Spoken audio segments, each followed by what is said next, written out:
ఆంధ్రప్రదేశ్ ప్రజానీకానికి నమస్కారములు తెలియజేసుకుంటూ నూతన సంవత్సర శుభాకాంక్షలు తెలియజేస్తూ 2024 సంవత్సరం ఘన స్వాగతం తెలియజేసుకుంటూ ఈ 2024 సంవత్సరంలో ఆంధ్రప్రదేశ్లో అనూహ్య మార్పులు సంభవించబోతూ ఉన్నాయి.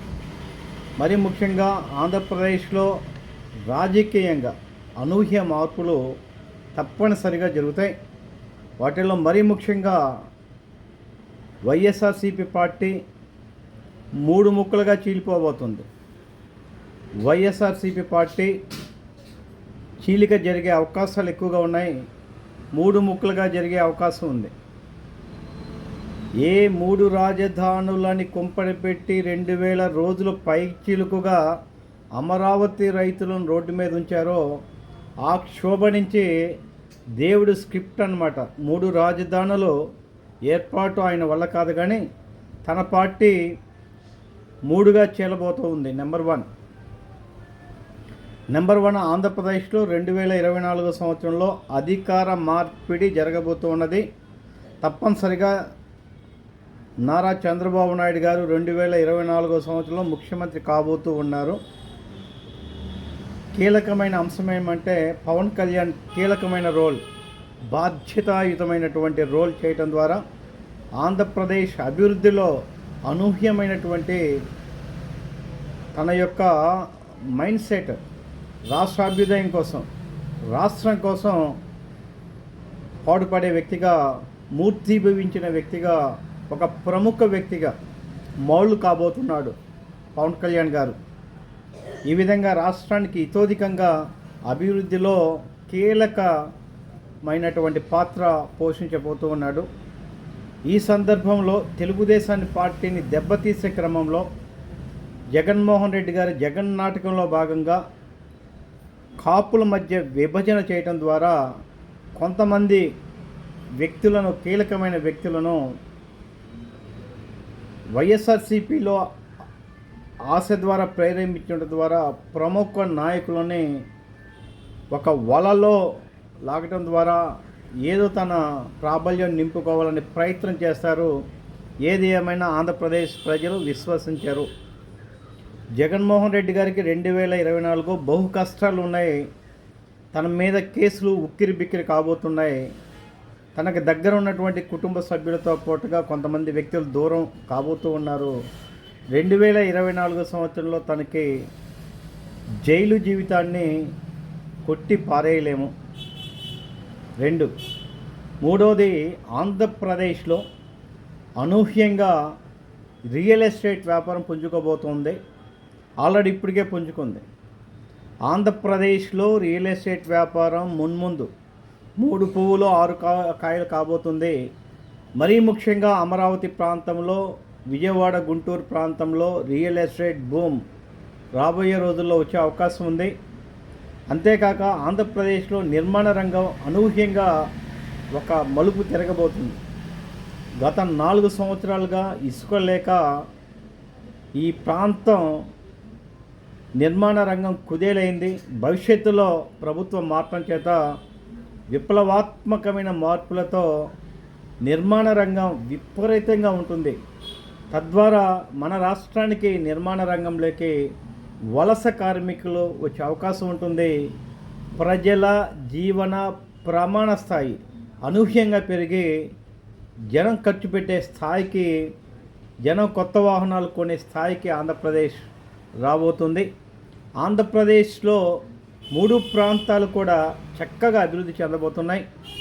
విశాఖపట్నం, ఉత్తర ఆంధ్రప్రదేశ్, విశాఖపట్నం కావచ్చు, శ్రీకాకుళం కావచ్చు, సినీ రంగంగాను, పారిశ్రామికంగాను అభివృద్ధి చెందబోతుంది. అలానే రాయలసీమ ప్రాంతం కూడా కొన్ని కంపెనీలు రావటం చేత ప్రభుత్వ సహకారం ఉండటం ద్వారా, పెట్టుబడులు అనుకూలంగా ఉండటం ద్వారా భారతదేశంలో మరొక్కసారి ఆంధ్రప్రదేశ్లో నారా చంద్రబాబు నాయుడు గారి ఆధ్వర్యంలో పెట్టుబడులు వెళ్ళి వచ్చే అవకాశం ఉంది. అమరావతి ఒక గొప్ప రాజధానిగా పునర్నిర్మాణంలోకి 2024 సంవత్సరంలో అడుగు పెట్టబోతూ ఉన్నది. మరి ముఖ్యంగా మంగళగిరిలో నారా లోకేష్ గారి ప్రాబల్యం అద్భుతంగా ఉండబోతుంది. మంగళగిరి అభివృద్ధిని ఎవరు ఆపలేరు. మంగళగిరి మహోన్నత నగరం కాబోతుంది. మంగళగిరి అద్భుతమైనటువంటి ప్రాంతం కాబోతుంది. అమరావతి అయితే అంచెలంచెలుగా వెదగబోతుంది. ఈ 4 సంవత్సరాలు అమరావతి ప్రాబల్యం ఏ విధంగా కోల్పోయిందో, అమరావతిలో రియల్ ఎస్టేట్ కానీ, నిర్మాణ రంగం కానీ, హైకోర్టు కానీ, పోతే అసెంబ్లీ కానీ చాలా అద్భుతంగా ఉండబోతుంది. అయితే కొంత తెలంగాణ ప్రాంతంలో, హైదరాబాదులో, తెలంగాణ ప్రాంతంలో కూడా రియల్ ఎస్టేటు తగ్గే అవకాశం ఉంది, మందపడే అవకాశం ఉంది. ఎందుకంటే అక్కడ ఇప్పటికే విపరీతంగా పెరగటం ద్వారా ఆ స్తబ్దత అనేది కొనసాగటం ఉంటుంది. తెలంగాణ ప్రాంతంలో, హైదరాబాద్లో రియల్ ఎస్టేట్లో ధరలు కొద్దిగా తగ్గిన ఆంధ్రప్రదేశ్లో అనూహ్యంగా పెరగబోతున్నాయి.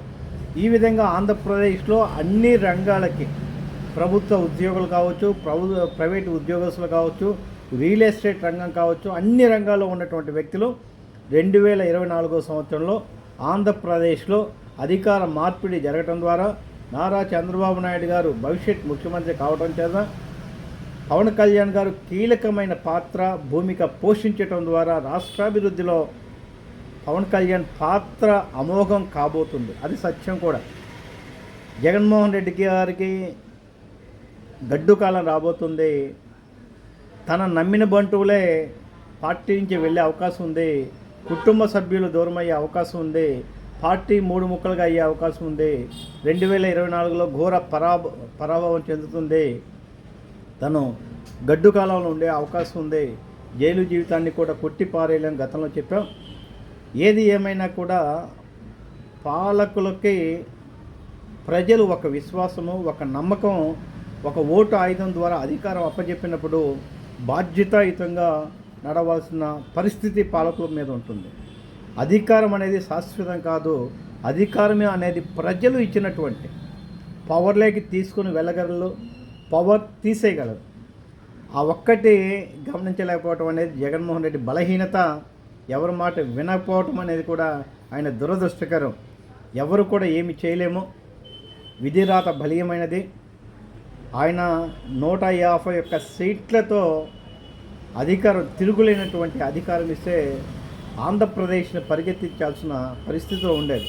కేంద్ర ప్రభుత్వ సహకారంతో ఆంధ్రప్రదేశ్కి కొన్ని ప్రాజెక్టులు కానీ, విధులు కానీ, రాజధాని నిర్మాణం కానీ, పోలవరం కానీ ఎంతో అద్భుతంగా తీసుకొచ్చే అవకాశం ఉన్నప్పటికీ తనకు రాజకీయ పరిజ్ఞానం లేకపోవటం, ఆయన దుందుడుకు నిర్ణయాలుగా ఉండటం, ఆవేశపరుడుగా ఉండటం, ప్రజాస్వామ్యంలో సుదీర్ఘకాలం పాటు నేనే అధికారం ఉండాలనే అహంకారం మీద ప్రతిపక్ష పార్టీని లేకుండా తప్పుడు కేసులు పెట్టాలనే వైఖరితో కనీసం ఆంధ్రప్రదేశ్ అభివృద్ధి ఏ విధంగా